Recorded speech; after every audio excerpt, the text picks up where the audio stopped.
Okay. And then start the stream. We'll make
Tigers, Bulldogs, Saints. Welcome to DC Blitz, presented by DeKalb County Insurance.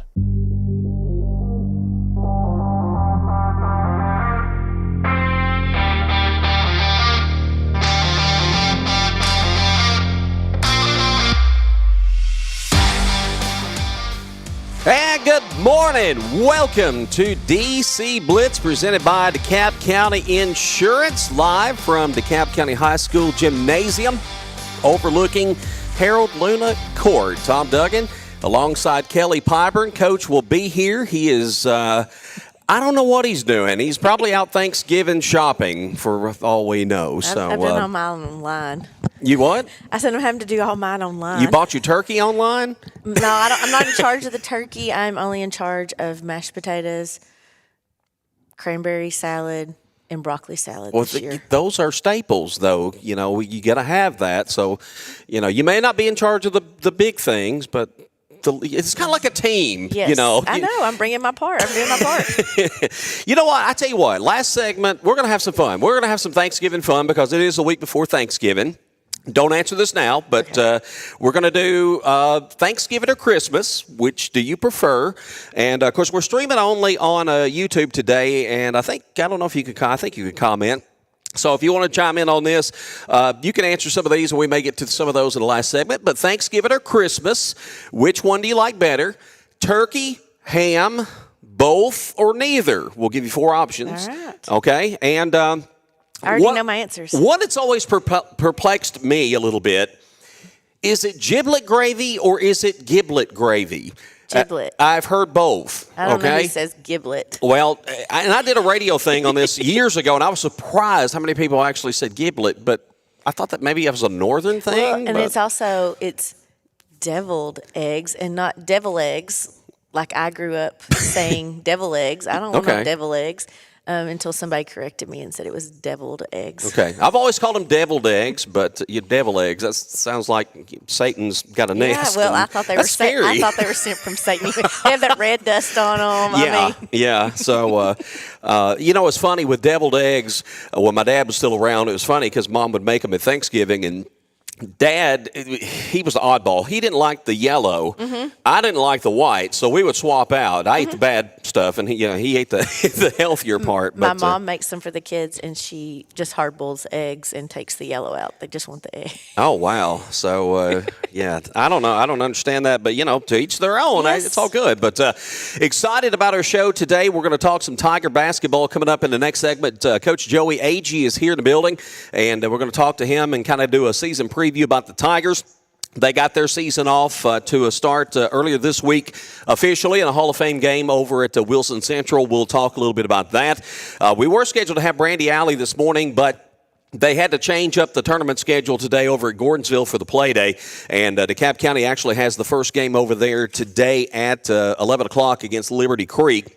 So Coach Alley had to get her team over there, obviously, and get them prepared. So we're going to try to reschedule her for a couple of weeks.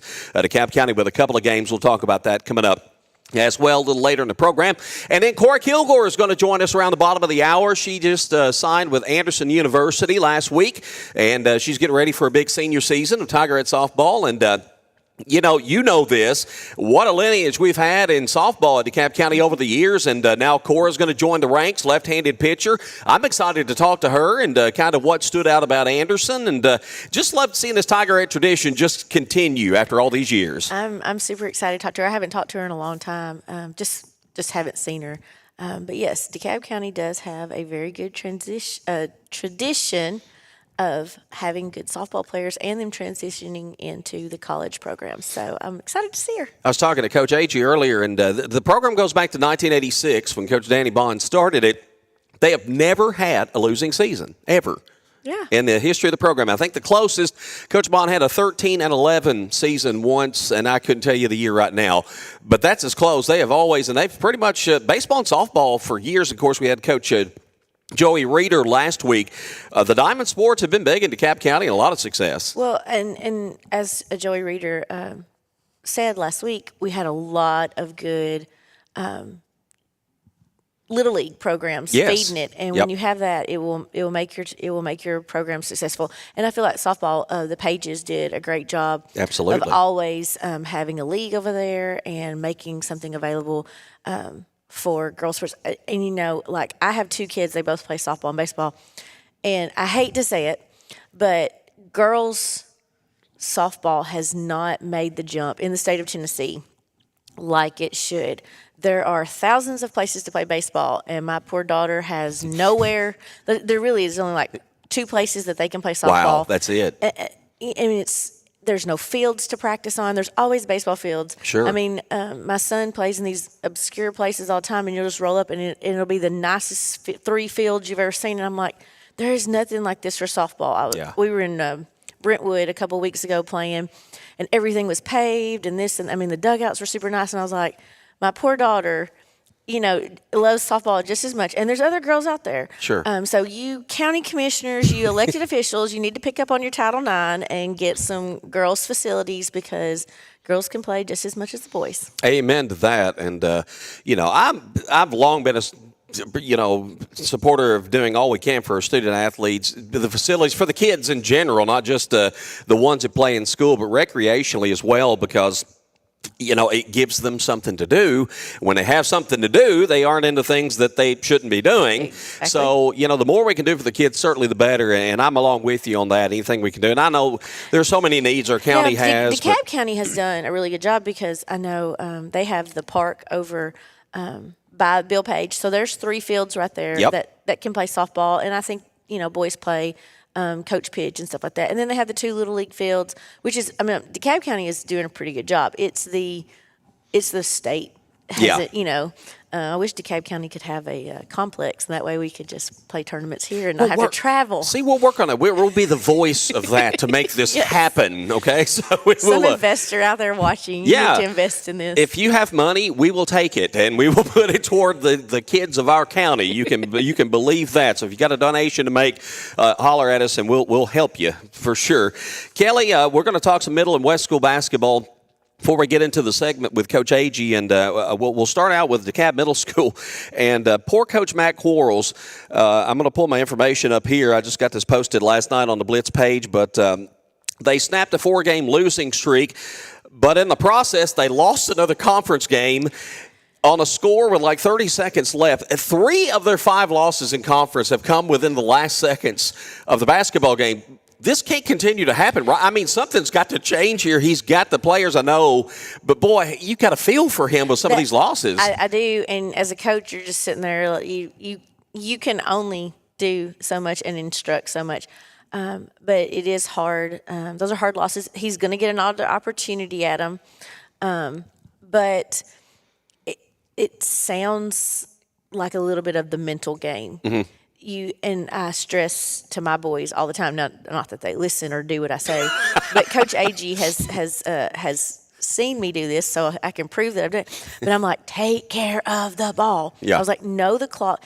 They don't think the game as well as we would like for them to. Sure. They need to learn to think, there's 2 minutes to go. I don't have to run down here and jack up something. Mm-hmm. We need to get a good shot. We're 6 points ahead. We need to eat 30 seconds of the clock. They don't think in that aspect. They just think, run down there and shoot, run a play. Yeah. And it sounds like the mental game. But sometimes you can't woe kids.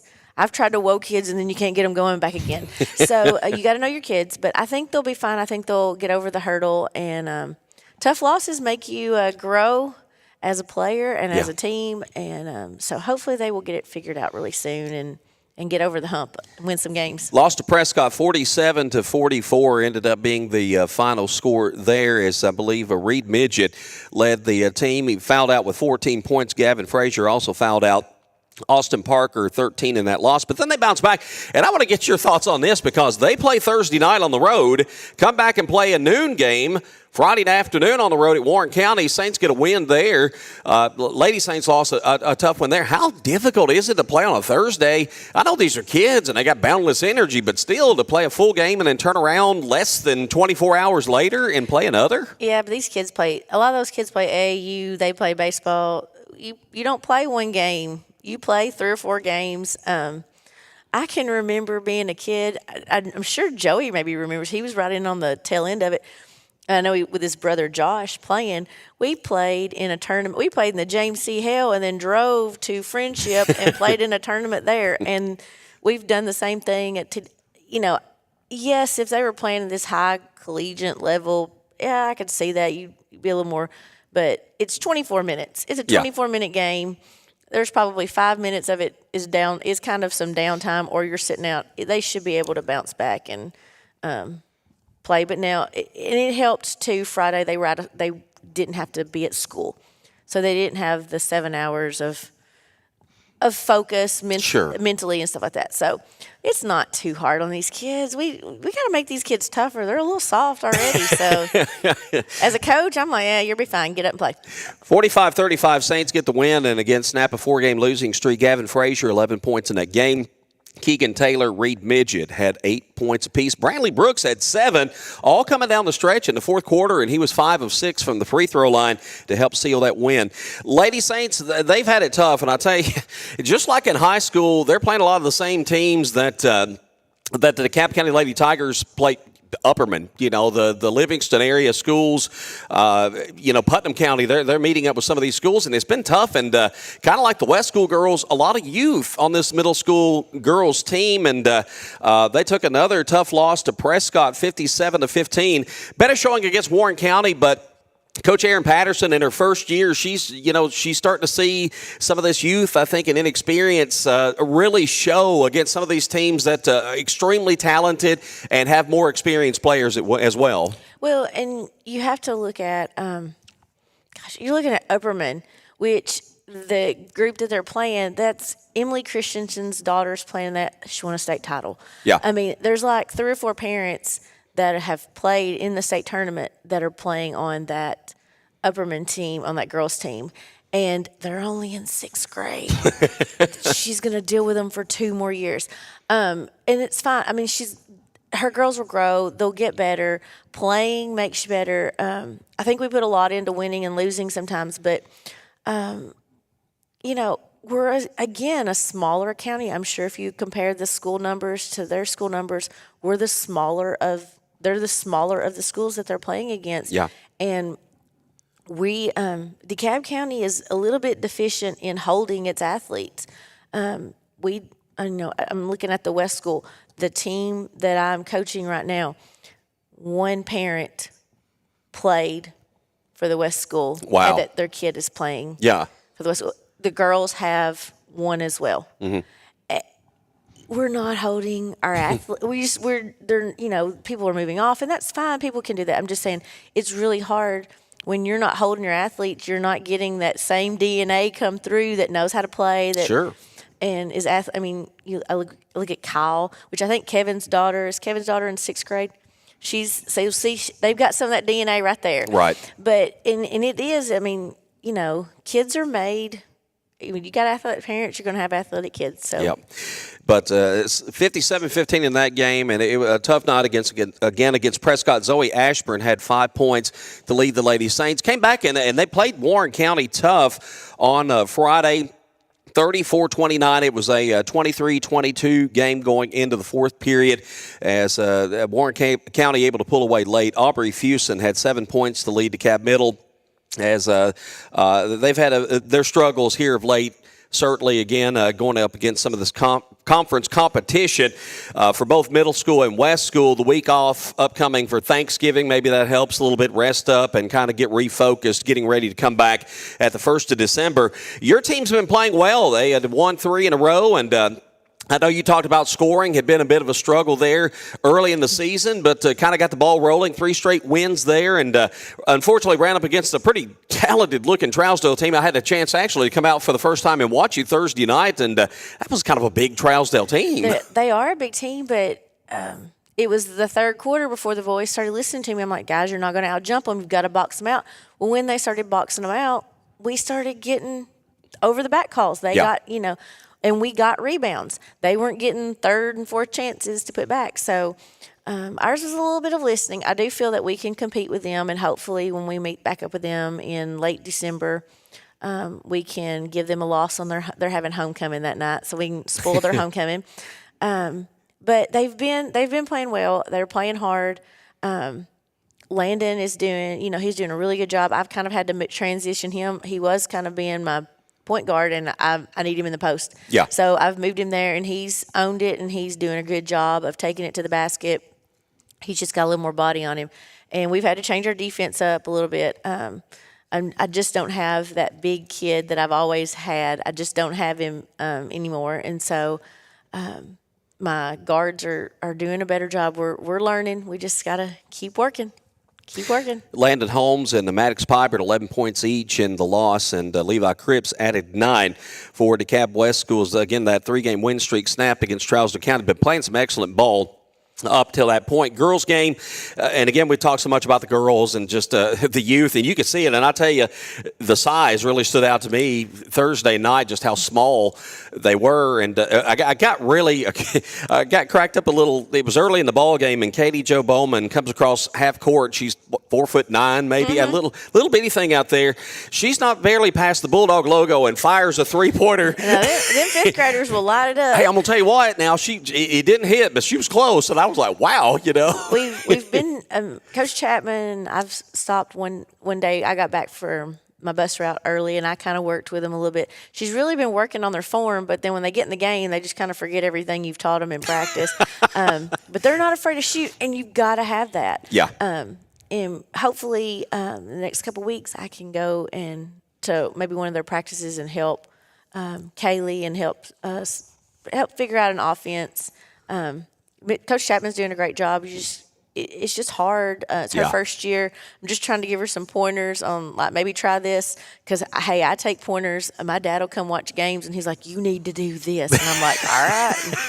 So, sometimes the person, you trust certain people, and when they see things, you gotta learn to listen to them. And I think the girls will eventually, they're like the middle school girls. They're gonna get better. They just. Sure. Their size is killing them right now. Yeah, that was certainly noticeable, and I do. They work hard. They're scrappy, and they're all over the floor. I mean, they're hustling. They're getting shots. They just don't go in. I mean, they just don't go in. Yeah, so. Eventually they'll go in. Yeah. It's just going to take a little more time. As I mentioned, West School, Middle School, they're off for the next week. The West School will be back in action Monday, December 2nd at Forks River.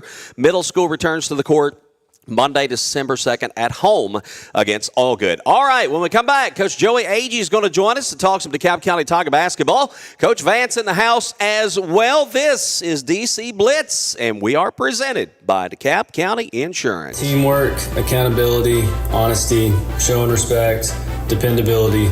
These are all qualities that I began learning as an athlete growing up in DeKalb County. Hi, this is Tennessee Assistant Golf Coach Payne Denman. Whenever you're looking for a teammate that has your back, look no farther than my friend Grant James and the team at DeKalb County Insurance. They can help out with all your business, auto, home, life, or Medicare insurance needs. Give them a call today at 615-597-0660 or visit them at www.dekabinsurance.net. Tell them I sent you, and as always, go Vols.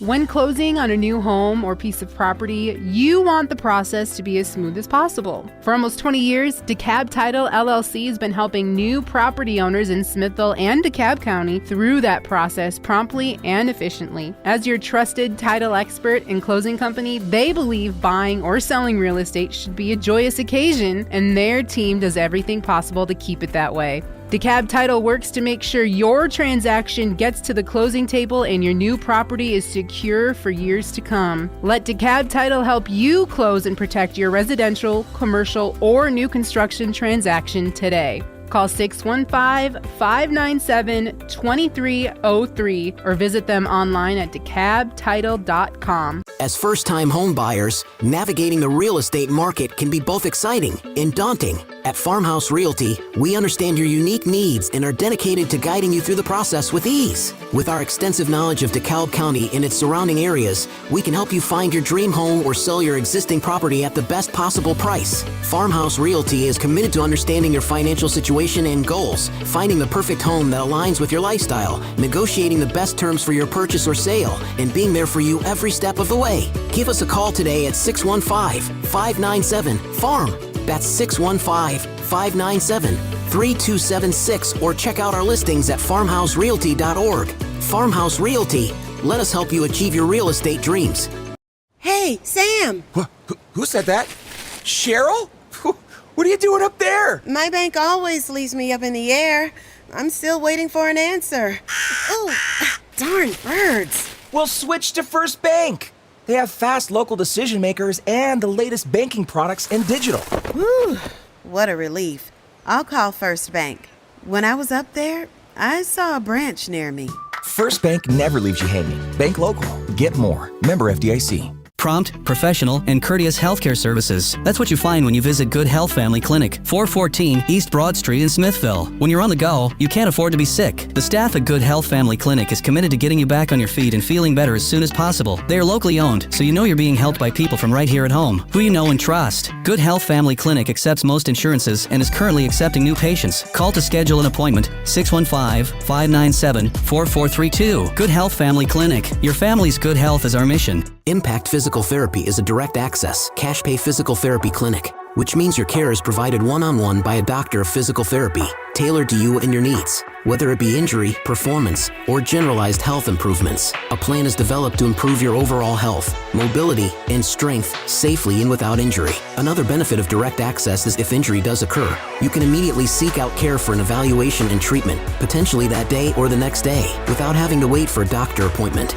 Impact Physical Therapy, located at 656 West Broad Street in Smithville, inside Vitality Fit. For an appointment, call or text 615-464-7479. Do you ever get tired of long waits at the corporate pharmacy? Well, let me introduce you to your hometown hero, Johnny's Drugs. Located at 516 West Main Street in Smithville, Johnny's Drugs is all about friendly service and efficiency. Our team knows your name and understands your needs because we're not just a pharmacy, we're your neighbors.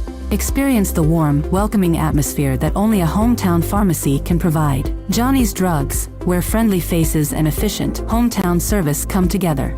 When you've been in business for over a quarter century, you know you're doing something right. And they've been doing things right at Kilgore's Restaurant since 1997. When you ask people around town about the best place to eat, you can bet the name Kilgore's will be mentioned. From their amazing chicken to juicy steaks, fresh fish, succulent shrimp, hearty burgers, or flavorful pork chops, Kilgore's has something for everyone. Don't forget their hot bar at lunchtime, Mondays through Fridays, then bring the family back for dinner. They are open from 10 until 9 Mondays through Thursdays and 10 until 10 on Fridays. If you're on the go, you can phone in your order at 615-215-8249, then pick it up at their convenient drive-through window. Come on down to Kilgore's Restaurant, where every meal feels like home. At Love Cantrell Funeral Home, we understand that this life is a journey filled with highs and lows. Just as every game has its final whistle, so too does every life have its final moment. When that time comes, Love Cantrell Funeral Home would love the opportunity to earn your trust. We provide compassionate care and professional services to fit your family's financial needs. Whether you're celebrating a life well lived or finding comfort in the time of sudden loss, we're here to support you every step of the way. Love Cantrell Funeral Home has been a proud sponsor of all DeKalb County athletics for over 65 years. Love Cantrell Funeral Home, where love is not only in our name, but also in our services. Ranger brake offers made in the USA, assembled in the USA, and world-sourced brake lines so that they can meet all levels of market demand. That helps them maintain a good, better, and best approach to giving customers the options they need to succeed with ease. Ranger Brake has a second-to-none qualifying process which ensures each and every product is certified before it's actually sold in the USA. By providing qualified products that are tested in the USA, Ranger Brake is doing their part to keep it safe out on the roads. Ranger Brake, proud supporters of all DeKalb County athletics. Smithville FBC is proud to support DC Blitz and all DeKalb sports. We have a place for you to call home on Sunday mornings and Wednesday night. We have nursery available. Pre-K through 5th graders are welcome to join Faith Kids. 6th through 12th graders are welcome to join FBC students, and everyone's outside of that is welcome to join all of our adult ministries. We meet Wednesday nights at 6, and Sunday morning small groups begin at 9 with worship at 10. Join us at Smithville FBC. It's a place to call home. When it's time to attack those outdoor landscaping projects, you want to go into battle with the tools that will help you get the job done right the first time. After all, your time is precious. When you're ready to go on the offensive, let Southern Landscape Supply get you armed with the best landscaping tools on the market. Southern Landscape Supply is the home of Bad Boy mowers, tractors, UTVs, and handheld tools. Bad Boy, with their legendary reputation for strength, performance, and value. Hustler mowers, DeWalt, Red Max, and Echo handheld power tools, specialty turf equipment, and more. Plus, they offer the best parts and second-to-none customer service. Ready to attack your landscaping project? Prepare yourself with the best tools at the best value. Visit Southern Landscape Supply, 611 Rich Froning Way in Cookeville, or online at thesouthernlandscapesupply.com.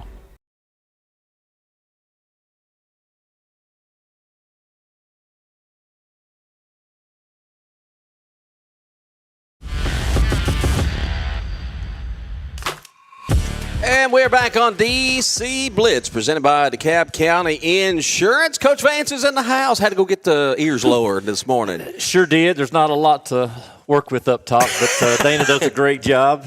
Look to the man next to you and talk about the. I'm gaming on it. I'm getting closer. Coach Joey Agee, head coach of the DeKalb County Tiger basketball team, our guest on this segment of the Blitz. Coach, good to have you today. Good to be here. Okay, let's get the important stuff out of the way first. Thanksgiving or Christmas? I like Thanksgiving better. There's not as much running around and hassle during Thanksgiving. I just like it better. So. All right. I'm cheap too, so. Anytime you can sit around and eat and watch football, to me, that's just a slam dunk. Okay, turkey, ham, or both? Both. Got to have both. Okay, and is it giblet gravy or giblet gravy? Giblet gravy. Okay, it's not. It's a Southern thing. Yeah. It has to be. So, Coach, we're going to discuss this in the fourth segment. Get ours. So, be thinking on all these important questions. How do you spell giblet? Starts with a G or J or something, I guess. Do you want the dyslexic person to spell it? I don't really care how to spell it. I just want it. I just want to eat it. That's all that matters, yeah. Coach, you got your season started the other night at Wilson Central Hall of Fame game, and I know you get out here, you practice, you know, scrimmages and stuff like that. It's good to get out there where it counts. And your first impression of your team in a game that counted for you, what do you take away from the first game? Well, effort was great. I can't complain about that. We got to be better offensively. Got to take care of the ball better. I told them before the game that, you know, really three keys to have a successful season in high school basketball and basically any basketball season. You got to take care of the ball, got to win the turnover battle. You got to rebound the ball, can't give up offensive rebounds, and you got to make open shots. And we had some good looks. We didn't shoot the ball particularly well. And we haven't shot the ball particularly well yet, but you have the kids for 2 weeks basically out of football, and we're relying on those guys, and they've been beat up for 10 weeks and trying to get their legs back under them a little bit. We're trying to, you know, give them a rest when we need to, because we're going to have them in January for sure. So today you get a couple of games. Over at Gordonsville, you play Liberty Creek at 12:30, and then you take a little break. At 6:30 tonight, you'll match up with Gordonsville.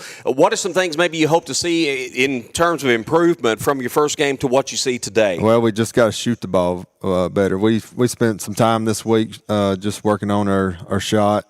I believe that's going to come. That's one of those things that sometimes early in the season that you struggle with. It's hard. When you come out of football, just to have any touch at all, and we're relying on some football guys to be, you know, our leading scorers at times. So the effort's got to be better. We got to execute a little bit better offensively. We were not very good in transition offense the other night. We only had 4 points in transition offense.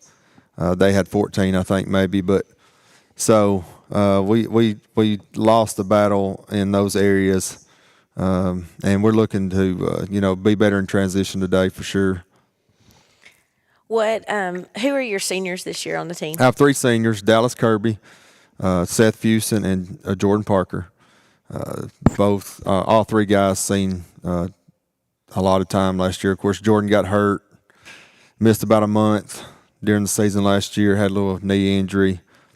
Dallas missed his sophomore year with a broken leg that he got right before season in practice, and then Seth has played a ton of minutes for us the last couple of years. So those guys have a lot of experience. And then John Hendricks Jr., who's played significant minutes as a freshman, started all last year as a sophomore. So those 4 guys we're really relying on to help the other guys come on. And then my 5th starter right now is Logan Duke. He didn't see any time really in varsity minutes last year, but he's grown, got a lot stronger, and has done well for us so far. And then after that, coming off the bench, we're really young. Got a sophomore and Chase Young, who's coming off the bench, and then the next 2 are freshmen, Elliott Barnes and Porter Hancock off the bench. So that's, right now, early in the early stages of the year, we're young off the bench. We got to have a few more guys off the bench come in because, especially like today, we have 2 games. Our bench is going to be a little bit longer today, just because you got to get those guys out and give them some rest, especially those first 5 who expend a lot of energy on the defensive end at times. So I was going to ask, because last year your bench was thin. Y'all went 5, 6, maybe a 7th guy in there. So I was going to ask, what's it going to be like this year, and how are you going to get some of those other guys where you can go a little bit deeper? Yeah, as a coach, sometimes you worry about winning early in the year. Obviously, anytime we put on, if somebody asks me, is this a real game or whatever, and I'm like, yeah, anytime we put on uniforms, it's a real game for us. And it's always, but you can't get caught up in that sometimes about holding back, extending your bench a little bit early, just because you got to see what you got moving forward, especially when you're playing Upperman and Livingston and White County and they're running 5 in and 5 out. They got 10 kids that can play, and you're going to need some of those guys. So we got to do a better job as a coaching staff about giving some guys some opportunities early in the year to see what's going to happen. Well, I feel like, will that not also help if you have an injury? They have some experience. I know last year when Jordan got hurt, it was kind of like, oh man. Yeah, I mean, you went to almost 5. Yeah, we were relying on Seth to play point guard, who's never played point guard in his life. And, that's one of those situations where for this year it helps us because I can move JP off the ball if I need to give him a break. The other night they were picking him up 85 feet from the basket. And he was tired by the time he got to half court because they had the athletes to stay in front of him, and they would just turn him and turn him and turn him and turn him. And time he got down there and got an offense, he was exhausted. So there's going to be times where we move him off the ball and let John or Seth bring the ball up, or even Elliott at times bring the ball up in certain situations. So, it does help you. We're excited about, some of the younger guys coming in. I think they're going to do a good job, and I know this next group of 8th graders, I've seen them play. I've watched a few West School games, watched a few middle school games. And we're excited about those guys coming along too. Do you? I know I sent you Chase and Porter and Drew, and they were big kids for me. Are they still kind of the big kids, or are they just right there in the middle as far as what you're playing? I mean, do you have size, or are you still small? No, we're small. We're small. After Dallas and Logan on varsity, right now that's their 2 biggest kids, and then we go to Porter and And he's not. I mean, he's more of a big guard. He's like a big guard. Yeah, he's really a small forward. So a guy that could play on the perimeter if you need him to. Just by default, he's probably playing inside at times. So because I do have another freshman who we hope will come along throughout the year, who is a big kid. He's 6'6" or so, but he's still got to work on just understanding what we're asking him to do at times, defensively and offensively.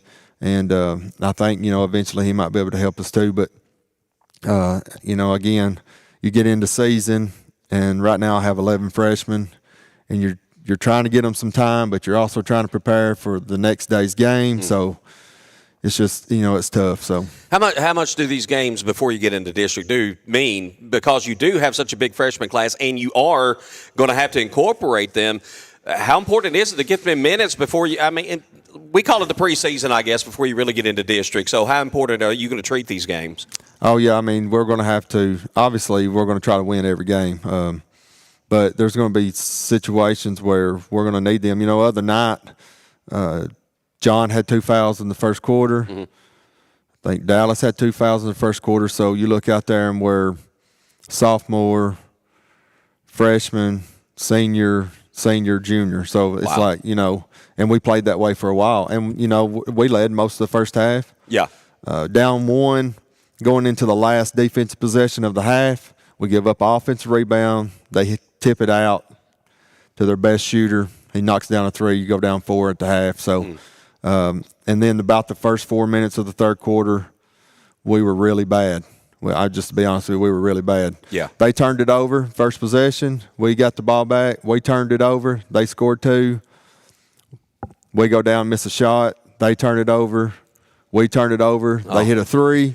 So you go down from down 4 to down 9 just like that, and you're struggling to shoot anyway. So then the pace picks up because we're trying to hurry and try to come back, and trying to get them to understand that it's a long game. Sure. It's a long game, and we've been on the bad end of that before. 2 years ago we were up 17 in the middle of the third quarter here, and against a district opponent, and we get beat because our offensive possessions lasted all of about 10 seconds, and once it got rolling, we couldn't slow it. We couldn't slow it down. We called timeout, but it was in their head, and we missed shots. They made shots, and then before you know, you get beat by 5. So the shooting struggles that you talk about is a lot of that attributed to the football players still kind of in transition coming over? Is it not taking the open look, passing up good shots?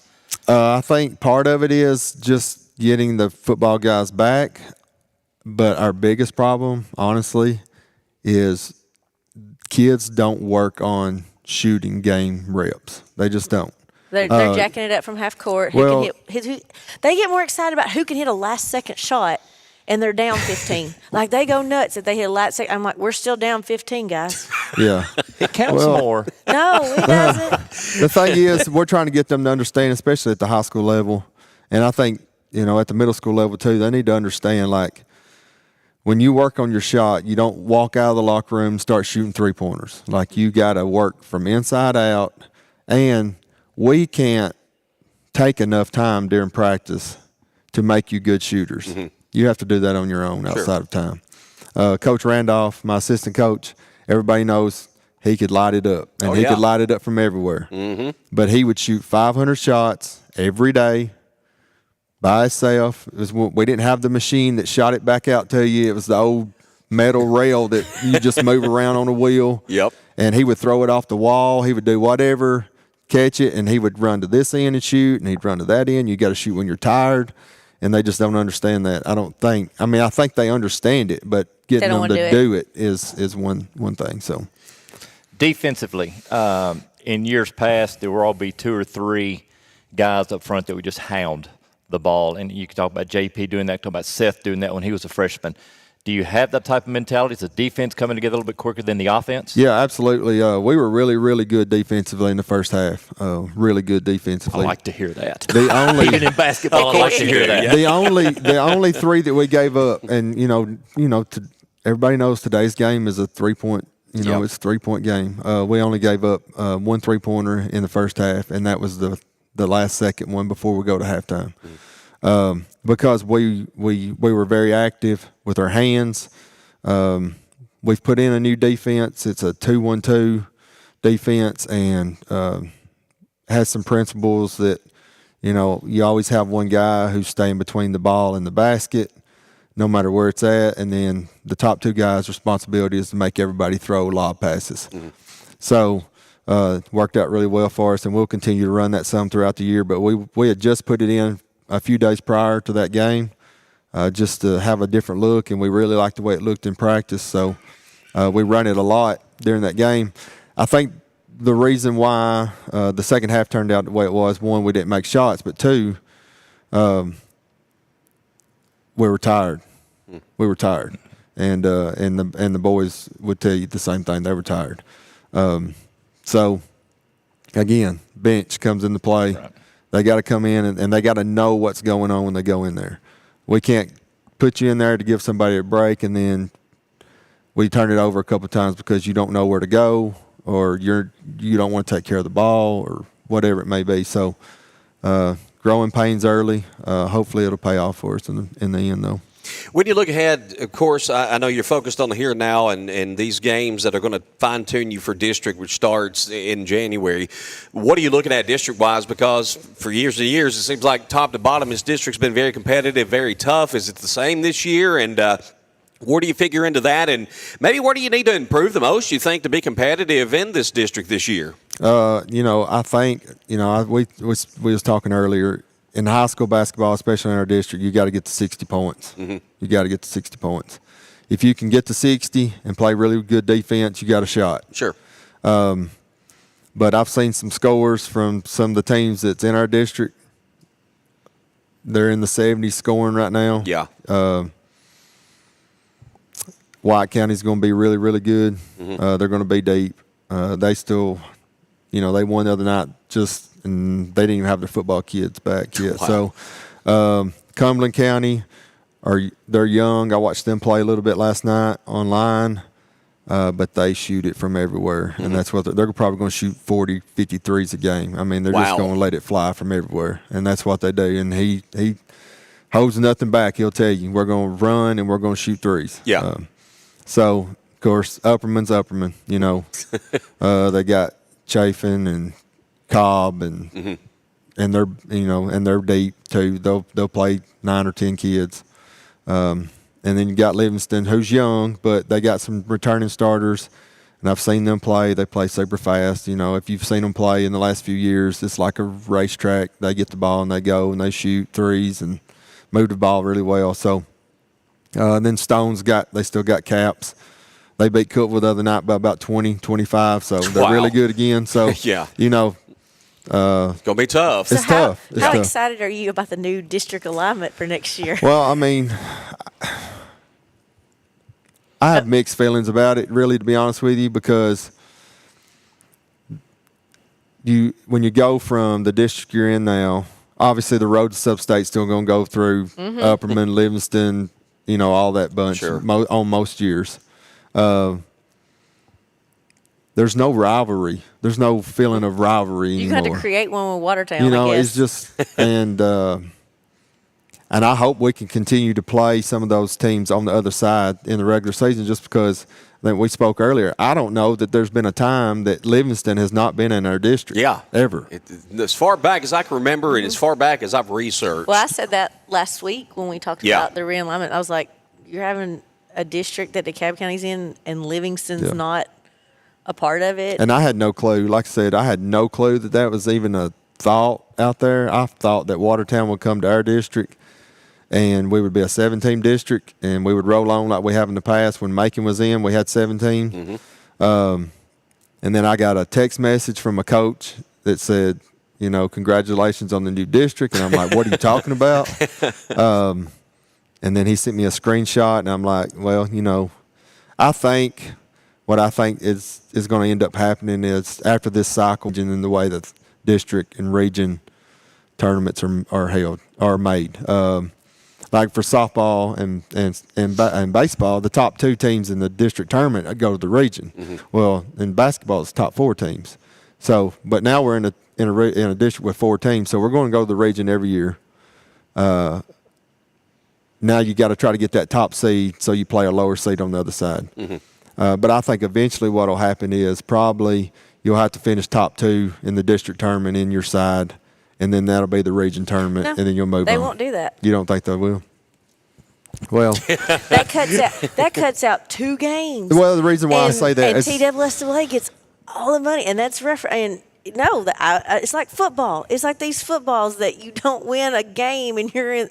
I mean, not knocking Smith County another. They went to the playoffs and didn't win a game. Oh, yeah. I mean, they won 2. Well, the problem the blind is school and the kindergarten class don't count. I think the problem is too there is a shortage of officials, and I think that might be part of it too. Trying to cut down on some of those games, postseason games. That's my feeling because we got an email earlier in the year about a questionnaire from BCAT, which is the Tennessee Basketball Association, Coaches Association, that had some region questions, district questions. Would you be in favor of this or that? And I think so. I think we're moving towards something different. I don't know what it is. It may be something that I have no idea what they might be doing, but I think we are probably moving in a different direction in the next 4 years. Well, with TSSAA, you can bet on this. If it's broke, they won't fix it.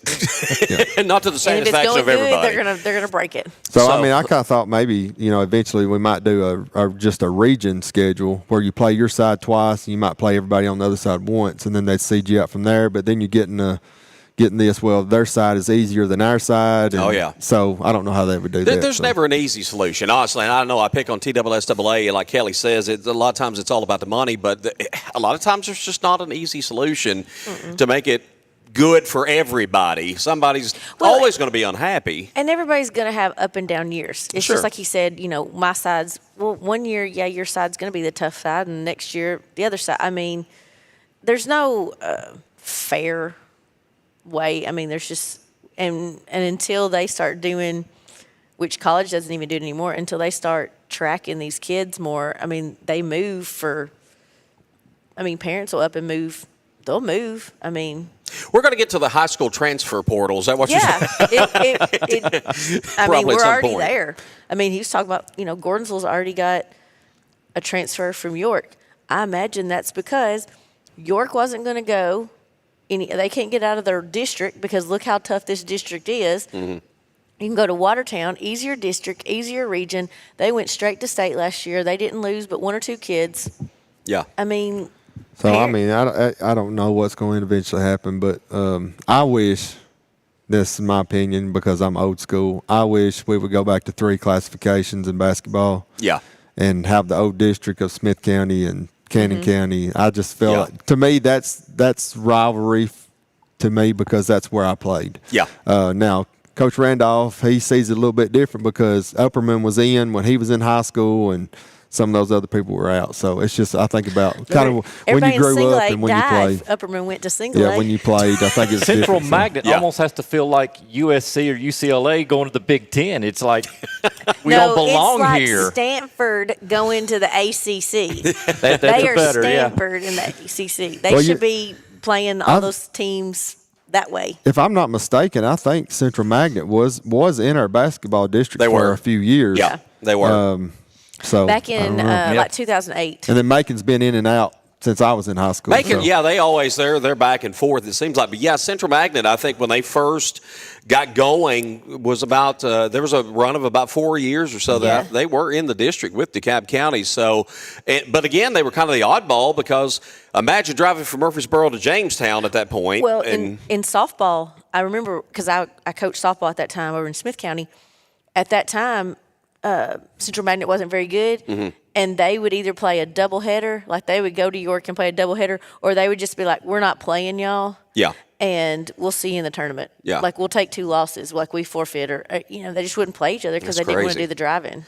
Well, Coach, I know you got a busy day today and got a busy season upcoming. We're looking forward to talking to you throughout the year and getting to know some of your players as well. And wish the Tigers, as always, the best of luck. And I know you're excited about the play day to get over there and get to work today, and good luck to you against Liberty Creek and Gordonsville today. I appreciate it. I'm going to get over there and watch my 2 girls play at 11 and then coach at 12:30 and then watch them play at 5 and coach at 6:30. So How hard is that, though, to watch, to have to leave like right at the 4th quarter to go talk to you boys? It's do you leave hard. Coach Randolph in charge of that? It's hard. I don't know. I get in there and try to get done pretty quick because I want to get back out there and watch them play, especially with Avery being a senior this time. I hate to miss any time at all. But luckily, we're going to go to all the same Christmas stuff, and we're going to be in the same places. So that's good. It works out good. That's good scheduling, Coach. That's right. That's right. Tiger basketball coach Joey Agee, our guest on this segment of DC Blitz. Coach, again, thank you so much, and thank you for coming out this morning and setting us up here at the DeKalb County High School gym. Kora Kilgore is in the building. We're going to talk some softball when we come back. This is DC Blitz. We're presented by DeKalb County Insurance. Unrivaled service and practical advice from Jeff and Grant James at DeKalb County Insurance. with auto, homeowners, life and annuities, property and liability, Medicare supplement, and business policies available. Receive seriously good insurance with great coverage and prices. DeKalb County Insurance is an independent agency that shops multiple carriers, such as Erie, Allstate, Travelers, State Auto, Progressive, and many more. Call today for a quote. DeKalb County Insurance, 615-597-0660. When closing on a new home or piece of property, you want the process to be as smooth as possible. For almost 20 years, DeKalb Title LLC has been helping new property owners in Smithville and DeKalb County through that process promptly and efficiently. As your trusted title expert and closing company, they believe buying or selling real estate should be a joyous occasion, and their team does everything possible to keep it that way. DeKalb Title works to make sure your transaction gets to the closing table and your new property is secure for years to come. Let DeKalb Title help you close and protect your residential, commercial, or new construction transaction today. Call 615-597-2303 or visit them online at DeKalbTitle.com. As first-time home buyers, navigating the real estate market can be both exciting and daunting. At Farmhouse Realty, we understand your unique needs and are dedicated to guiding you through the process with ease. With our extensive knowledge of DeKalb County and its surrounding areas, we can help you find your dream home or sell your existing property at the best possible price. Farmhouse Realty is committed to understanding your financial situation and goals, finding the perfect home that aligns with your lifestyle, negotiating the best terms for your purchase or sale, and being there for you every step of the way. Give us a call today at 615-597-FARM. That's 615-597-3276, or check out our listings at farmhouserealty.org. Farmhouse Realty. Let us help you achieve your real estate dreams. There's nothing like homegrown. Around here, nothing grows better than local businesses and families. It's because starting on common ground makes things just shoot up. Just look at those neighborhoods and business districts. Around here, it's always growing season. At First Bank, we share your hometown and your love for our community. That means you get down-to-earth local lenders who get down to business faster. First Bank. Bank local, get more. Member FDIC. Prompt, professional, and courteous healthcare services. That's what you find when you visit Good Health Family Clinic, 414 East Broad Street in Smithville. When you're on the go, you can't afford to be sick. The staff at Good Health Family Clinic is committed to getting you back on your feet and feeling better as soon as possible. They are locally owned, so you know you're being helped by people from right here at home, who you know and trust. Good Health Family Clinic accepts most insurances and is currently accepting new patients. Call to schedule an appointment, 615-597-4432. Good Health Family Clinic. Your family's good health is our mission. Impact Physical Therapy is a direct access, cash pay physical therapy clinic, which means your care is provided one-on-one by a doctor of physical therapy, tailored to you and your needs. Whether it be injury, performance, or generalized health improvements, a plan is developed to improve your overall health, mobility, and strength safely and without injury. Another benefit of direct access is if injury does occur, you can immediately seek out care for an evaluation and treatment, potentially that day or the next day, without having to wait for a doctor appointment.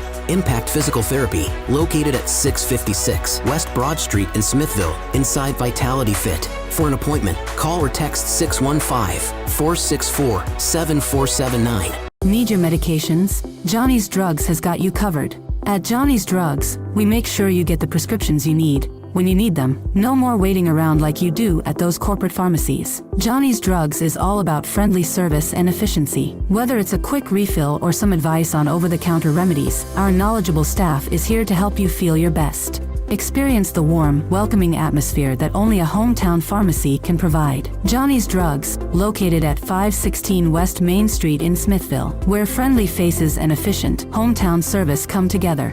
Kilgore's Restaurant, where great home cooking has been their passion since 1997.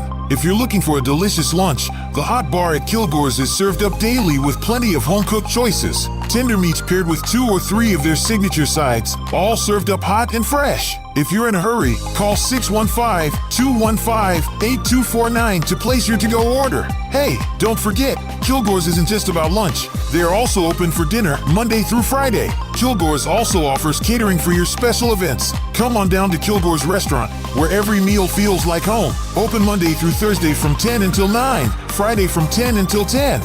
Just like the excitement of the big game, life is filled with unforgettable moments. At Love Cantrell Funeral Home, we understand that when the final moment comes, you want to honor those moments with dignity and care. Whether you're celebrating a life well lived or finding solace in a time of grief, our compassionate staff is here to provide the support you need. Trust Love Cantrell Funeral Home to guide you through with respect and professionalism. Love Cantrell Funeral Home is a proud sponsor of DeKalb County Athletics through 3 generations. At Love Cantrell Funeral Home, love is not only in our name, but also in our services. Ranger brake offers made in the USA, assembled in the USA, and world-sourced brake lines so that they can meet all levels of market demand. That helps them maintain a good, better, and best approach to giving customers the options they need to succeed with ease. Ranger Brake has a second-to-none qualifying process which ensures each and every product is certified before it's actually sold in the USA. By providing qualified products that are tested in the USA, Ranger Brake is doing their part to keep it safe out on the roads. Ranger Brake, proud supporters of all DeKalb County athletics. Smithville FBC is proud to support DC Blitz and all DeKalb sports. We have a place for you to call home on Sunday mornings and Wednesday night. We have nursery available. Pre-K through 5th graders are welcome to join Faith Kids. 6th through 12th graders are welcome to join FBC students, and everyone's outside of that is welcome to join all of our adult ministries. We meet Wednesday nights at 6, and Sunday morning small groups begin at 9 with worship at 10. Join us at Smithville FBC. It's a place to call home. Bad Boy Mowers is giving back to all those that risk their lives to protect and defend our nation. Our Bad Boys of America Zero Turns for Our Heroes program is available for a limited time at Bad Boys Nationwide Dealer Network. Qualified buyers, that's veterans, active duty military, first responders, EMTs, firefighters, and law enforcement, receive up to 25% off MSRP on all Bad Boy mower models. And some really cool Bad Boy Mower swag. Find your big boy mower at Southern Landscape Supply, 611 Rich Froning Way in Cookeville. Visit them online at southernlandscapesupply.com.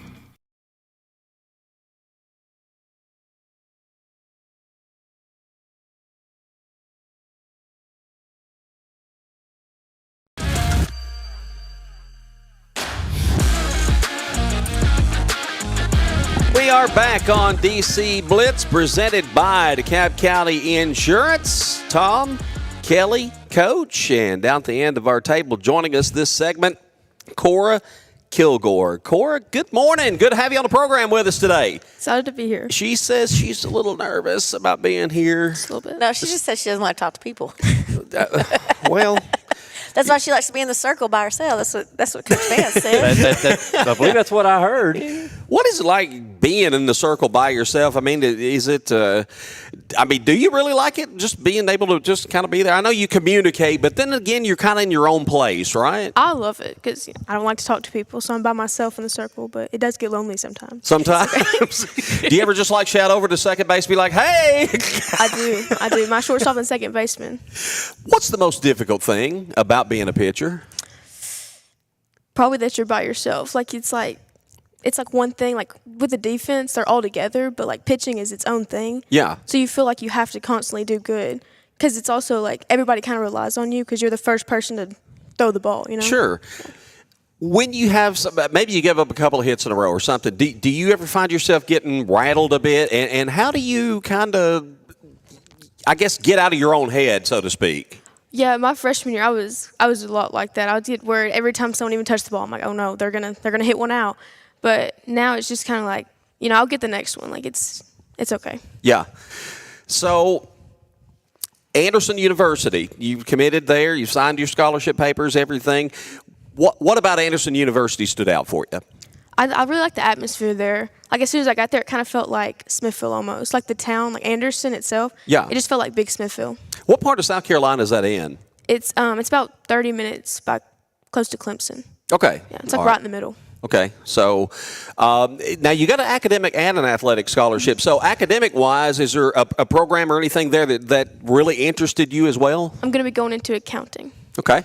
So what about what do you like about a county? You just like numbers? I love numbers. Okay, so we'd all be lost then. I would. I'm with the numbers. You like the numbers? Dyslexic people do not like words. Yeah. Okay. So anyway, but so you're coming up on your senior season with the Tigerettes, and what's that mindset like? I mean, is it kind of sunk in that this is it for your high school softball career? Well, when I first got here, I was like, I can't believe it's happening because I feel like just yesterday I was just a freshman. Yeah. But now it's here, so I'm excited. But it's going to be sad when it's over, you think? yeah, I'm probably going to cry. Senior night, you're going to see the tears. What are kind of your expectations this year? What are some things individually that you have expectations for, and team-wise? Team-wise, I think I'm expecting a lot this year because we've been down at the field practicing, which we lost a couple last year, but I feel like the people coming up, they seem to have some good talent. Now, Ethan Duke is taking over as coach, as the head coach, and I know Coach Horton will still be around, but what changes you think you're going to see in the program this year? I don't know. I feel like everybody on the team seems to really want to be there. Like they're invested in winning. Yeah. Because I feel like they watched us last year. You know, we made it to sub-state and stuff. Sure. And it kind of sparked some interest for the freshmen coming up. So. Now, Kelly, you play collegiate softball, so you've been there, done that sort of thing. And from an advice perspective, what's maybe a piece of advice that you would pass on? Well, high school softball, which she's played travel ball and she kind of knows this. High school softball is 180 degrees from what college is. Sure. She is on an academic and athletics. Now, I wasn't on the academic side of the scholarship. I was on athletic, but you don't have a job. That is your job. That's what you're doing to pay for your education. Mm-hmm. Some people have a job and, they work and no, you don't. Your job is that program. And I can remember, getting to Southern Miss and they're like, we've got 2-a-days and you're going at 5 in the morning, and then you're going to be back here as soon as your classes are over, and so you're like 4 hours of practice, and so it's a big jump. But she's used to it. She's played the travel ball, and for you to live in DeKalb County, you got to travel to play travel ball. I mean, like I said, we don't have any complexes here, so I think she's gonna be fine. I think she's got a good head on her shoulder. She's got good supportive parents, and so I think she will go and she will represent our county very well. When you mention travel ball, what are some aspects of travel ball that's benefited your game? Me, personally? Yes, yeah. Well, I just started playing for East and Gold, and there they let you call your own pitches, so you're constantly having to think about how to set up a batter. Sure. Which kind of helps your softball IQ get better. And I feel like that's really important when you go to college. Yes. Learn stuff like that. When you really don't have, a scouting report on the batters, how difficult is that to work with? When you're calling your own pitches like that? It's not too bad because I feel like a lot of people think you need to pitch to your batter's weakness, but you really need to pitch to your own strengths, Mm-hmm. Well, and how do you deal with what's your best pitch? Ooh, I really like. Or what's your favorite pitch? My favorite pitch is a rise ball right now. I really so like it. If your rise ball's not working, what's your next go-to pitch? A screwball. It has the same kind of rise to it a little bit. So as a pitcher, which some people might understand, if there's days that stuff's not working. Mm-hmm. I mean, it could be she got a blister from throwing too many rise balls. She cut her finger on a piece of paper, and it messes with your spins. And so you have to have. But it's good that you're getting the experience of calling your own pitches because you're going to know. I don't want to throw that.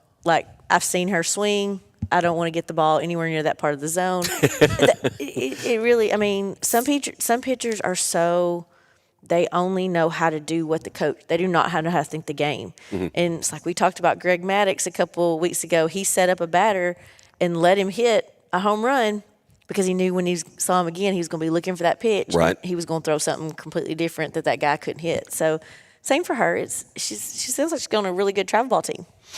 I'm going to save my technical questions for softball season.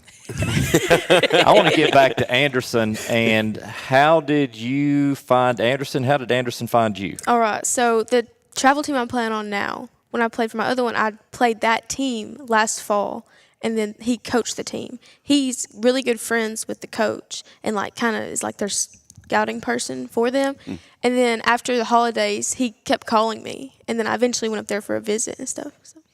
So as this season progresses, I don't know. We may need to get Mom in here on this little bit. I think we should. Because I'm sure this is going to happen because you're going to still, or DeKalb is still going to have, or these other schools are still going to have scouts and recruiters that come to games throughout the season, especially when we start talking about district or region. Have you thought about when another maybe larger school starts approaching that? Hey, what do you think? Can we flip you or something like that? Have you thought about that? I can't do that. She signed already. Yeah, I can't talk to her. But it's a letter of intent, is it not?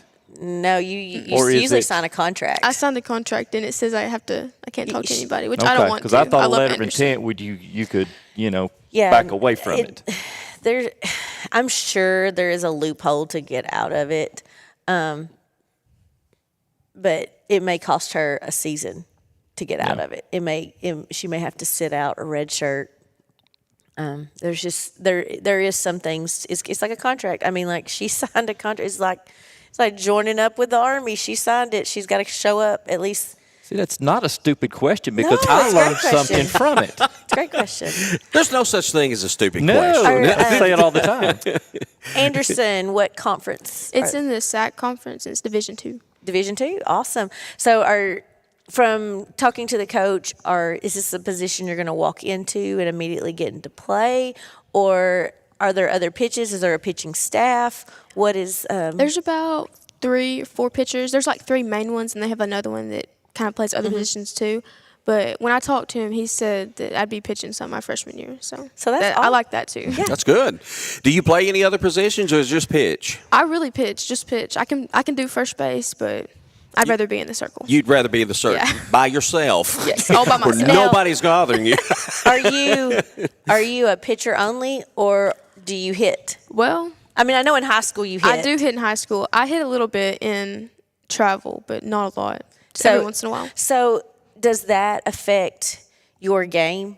Like, do you like not hitting? Like, you only have to concentrate on pitching? I like pitching the most. Like, hitting is like, it's fun, but it's not like my main focus. So I know when I was in college, we had one pitcher, and we played a doubleheader every time. It just, the way things worked out, we only had one. And she hit a home run. Well, that fastball got a little fast. I mean, but if she struck out, she might give up a couple hits. So I know that hitting is a mental part of pitching as well. And most of your big college athletes they don't hit. Very few are hitter pitchers, I think, which there's one at Anderson, she does hit. They're really good hitter. She bats like 3rd or 4th, and she pitches.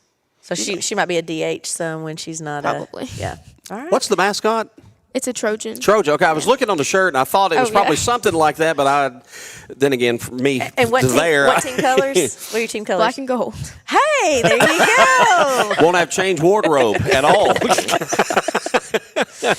Well, you know what? We're really excited. We're excited about seeing you this year, your last year high school ball, and we're going to be following you at Anderson and keeping up with your career and stuff like that.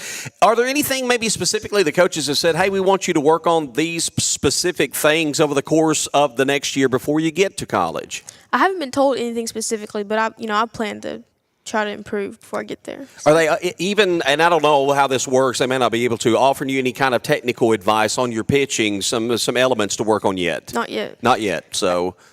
Are you developing a new pitch for this year? Not yet. I have a changeup, but it's already here. So. All right. Tom, that was a good question because I know when Carly was going to Freed for soccer, the coach did not send her anything as far as running or weightlifting, but they had the captains that were like seniors and a junior that sent her a regiment of weight room stuff and be doing these 3 times a week. We expect you to come in ready to do these and being able to run, which, no big deal for Carly. Here's your 6.5 minute mile. Yeah. And get ready for that. So that was a good question. All right. Before we let you go, we got to ask the important questions. Thanksgiving or Christmas? I really like Christmas. Okay. Yeah. All right. Is there any reason particular? I don't know. I just love decorating too. Okay. She loves decorating. All right. Ham, turkey, both, or neither? Both. Both. Yeah. Okay. I like that. I like that. What's your favorite Thanksgiving side?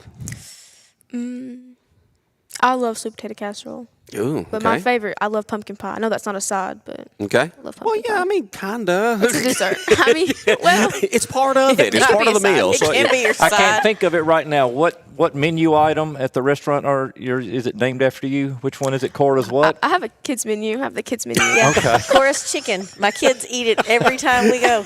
I knew there was Wait a something. I minute. just couldn't. Coulter gets a whole fish dinner, and you get the kids menu. Is that fair? I think it is. I mean, technically I have a menu. So. I got to ask though, since your parents run a restaurant, is the expectations for Thanksgiving a little higher than maybe?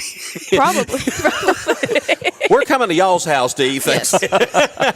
Kora, thank you so much for talking with us this morning. See, it wasn't hard at all. You know, you didn't even have to stand in the circle and keep us, far away. But we appreciate it. We're looking forward to following you down the road. Good luck at Anderson as well. Thank you. All right, Kora Kilgore, our guest. We're going to come back and answer the important questions all about Thanksgiving. And looking ahead, this is DC Blitz, and we are presented by DeKalb County Insurance. Teamwork, accountability, honesty, showing respect, dependability. These are all qualities that I began learning as an athlete growing up in DeKalb County. Hi, this is Tennessee assistant golf coach Payne Denman. Whenever you're looking for a teammate that has your back, look no farther than my friend Grant James and the team at DeKalb County Insurance. They can help out with all your business, auto, home, life, or Medicare insurance needs. Give them a call today at 615-597-0660 or visit them at www.dekabinsurance.net. Tell them I sent you, and as always, go Vols.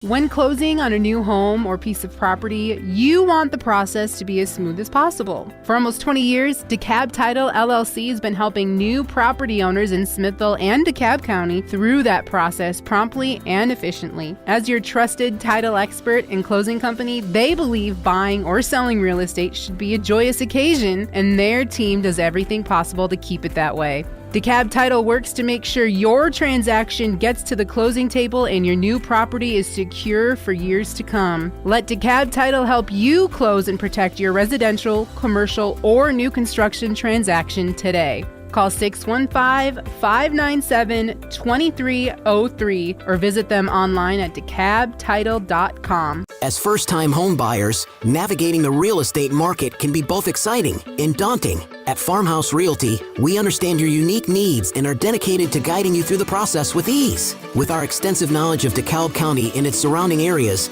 we can help you find your dream home or sell your existing property at the best possible price. Farmhouse Realty is committed to understanding your financial situation and goals, finding the perfect home that aligns with your lifestyle, negotiating the best terms for your purchase or sale, and being there for you every step of the way. Give us a call today at 615-597-FARM. That's 615-597-3276, or check out our listings at farmhouserealty.org. Farmhouse Realty. Let us help you achieve your real estate dreams. There's nothing like homegrown. Around here, nothing grows better than local businesses and families. It's because starting on common ground makes things just shoot up. Just look at those neighborhoods and business districts. Around here, it's always growing season. At First Bank, we share your hometown and your love for our community. That means you get down-to-earth local lenders who get down to business faster. First Bank. Bank local, get more. Member FDIC. Prompt, professional, and courteous healthcare services. That's what you find when you visit Good Health Family Clinic, 414 East Broad Street in Smithville. When you're on the go, you can't afford to be sick. The staff at Good Health Family Clinic is committed to getting you back on your feet and feeling better as soon as possible. They are locally owned, so you know you're being helped by people from right here at home, who you know and trust. Good Health Family Clinic accepts most insurances and is currently accepting new patients. Call to schedule an appointment, 615-597-4432. Good Health Family Clinic. Your family's good health is our mission.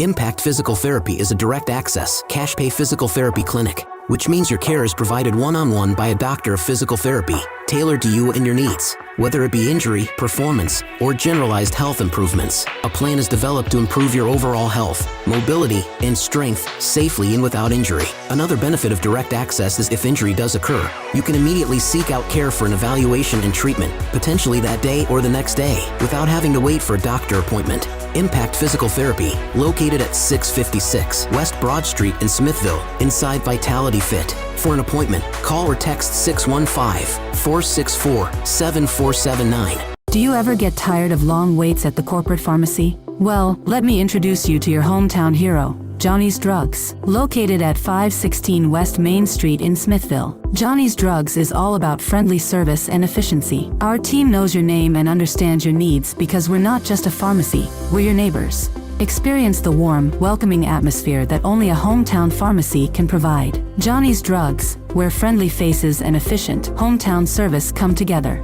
When you've been in business for over a quarter century, you know you're doing something right. And they've been doing things right at Kilgore's restaurant since 1997. When you ask people around town about the best place to eat, you can bet the name Kilgore's will be mentioned.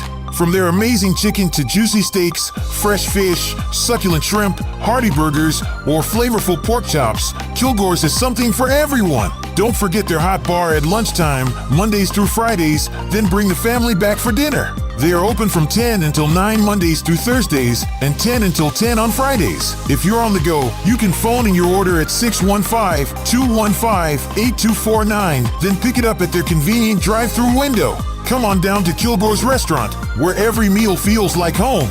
At Love Cantrell Funeral Home, we understand that this life is a journey filled with highs and lows. Just as every game has its final whistle, so too does every life have its final moment. When that time comes, Love Cantrell Funeral Home would love the opportunity to earn your trust. We provide compassionate care and professional services to fit your family's financial needs. Whether you're celebrating a life well lived or finding comfort in the time of sudden loss, we're here to support you every step of the way. Love Cantrell Funeral Home has been a proud sponsor of all DeKalb County athletics for over 65 years. Love Cantrell Funeral Home, where love is not only in our name, but also in our services. Ranger brake offers made in the USA, assembled in the USA, and world-sourced brake lines so that they can meet all levels of market demand. That helps them maintain a good, better, and best approach to giving customers the options they need to succeed with ease. Ranger Brake has a second-to-none qualifying process which ensures each and every product is certified before it's actually sold in the USA. By providing qualified products that are tested in the USA, Ranger Brake is doing their part to keep it safe out on the roads. Ranger Brake,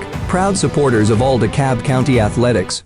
Smithville FBC is proud to support DC Blitz and all DeKalb sports. We have a place for you to call home on Sunday mornings and Wednesday night. We have nursery available. Pre-K through 5th graders are welcome to join Faith Kids.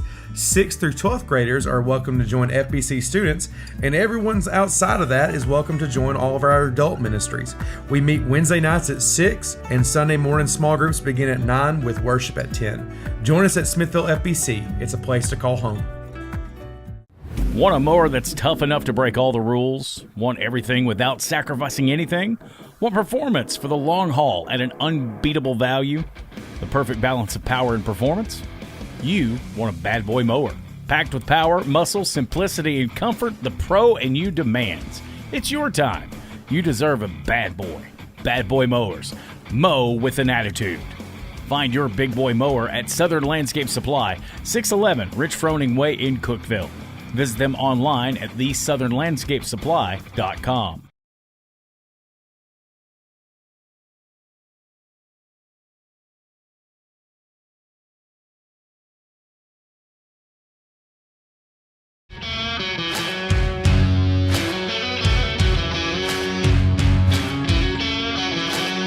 DC Blitz presented by DeKalb County Insurance. Daniel committed to cardinal sin today. He didn't show up. We're not going to fire him, though. I mean, he was not a no-show, not show up. He's working with a church event, so we have to forgive him. But I'm back producing, and I'm not sure if we're even on the air right now because I think I'm blaming this stuff because I don't think it's all my fault. But at least we had the audio on today, which is progress for me.